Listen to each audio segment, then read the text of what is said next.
वसईमध्ये लाचलुचपत प्रतिबंधक विभागानं कारवाई केलेली आहे। वसई तहसील कार्यालयातल्या लाचखोर कर्मचाऱ्याला अटक करण्यात आलेली आहे। या कर्मचाऱ्याला 7 लाखांची लाच घेताना रंगेहात पकडलाय। अनिल प्रभाकर चौबल असं या लाचखोर कर्मचाऱ्याचं नाव आहे। अपर तहसीलदार विनोद धोत्रे यांचाही यामध्ये सहभाग आहे, मात्र ते सध्या फरार असल्याची माहिती मिळते।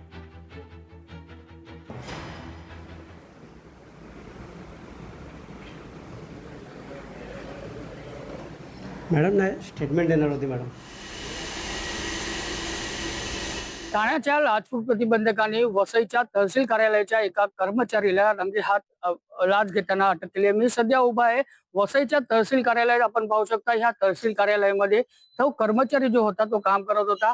7 लाख रुपयाची त्यांनी जी मागणी केली होती ती 7 लाख रुपये घेताना ठाण्याच्या लाचलुचपत प्रतिबंधकांनी जी आहे ती अटक करण्यात आली आहे लाच घेताना। मात्र या सगळ्या प्रकरणामध्ये बांधकाम रोखण्यासाठी त्यांनी 7 लाख रुपयाची जी होती ती मागणी केली होती। त्यानंतर ठाण्याच्या लाचलुचपत प्रतिबंधकाला याबद्दल माहिती भेटली आणि त्यानंतर त्या कर्मचारीला पैसे घेताना जे आहे ते रंगेहात अटक करण्यात आले। मात्र या सगळ्या संबंधीमध्ये या तहसील कार्यालयामध्ये जे कर्मचारी जे अधिकारी आहेत ते अजून कोण आहे का हे तपासामध्ये उघड होणार आहे।